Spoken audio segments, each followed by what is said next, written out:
Hello class, my name is Parker Mazik, and today I'll be talking about the history of dentistry. But first, I want to know who in here likes going to the dentist. Raise your hand. Who in here does not like going to the dentist? Raise your hand. Well, whether you like going to the dentist or whether you don't like going to the dentist, going to the dentist in the past is way different than it is now.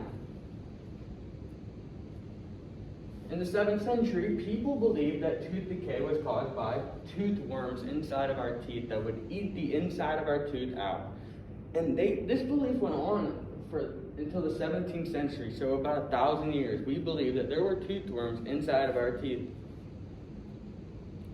And in the 15th century, instead of fixing teeth with decay, we would actually just extract the tooth. And they would do this without anesthesia. And anesthesia is what causes the numbing effect when we do dental procedures, so that we feel very little, if any, pain when we do it. And you didn't have to go to school to be a dentist. Barbers would often pull people's teeth, and they would do this while standing, and the patient sat in a stool or a chair, and often held back by restraints because they were feeling every bit of that pain. Toothbrushes back in the day were made out of a bone handle with boar hair bristles.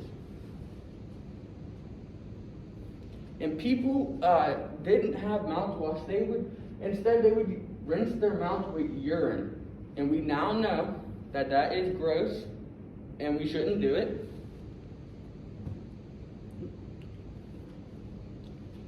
And we now know that sugar and bacteria create acid, and acid on a healthy tooth is what causes decay, not tooth worms inside of our teeth.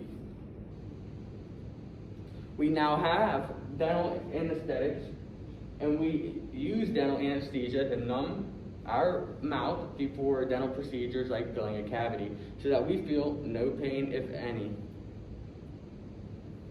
And we don't just extract teeth for everything. We can do restorations like filling a cavity. And we now have toothbrushes that aren't made from boar hairs and bones and handles. Instead we have plastic manual toothbrush, and we have electric toothbrushes. And you now have to go to college to be a dentist, and you have to graduate, and barbers are strictly focused on hair now. Dental offices have a clean environment compared to what we saw in the past, and there's a dental chair, and there's a chair for the dentist and dental hygienist. And they don't stand often unless they have to see. And we now use mouthwash with ingredients to kill bacteria.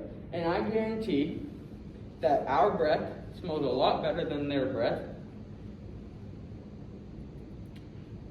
I would like you guys to pull out a piece of paper and answer these 3 questions on the board. What are 3 ways dentistry has changed? Would you rather go to the dentist in the past or present, and why? And what is one reason why we should appreciate the dental practices we have now? Thank you.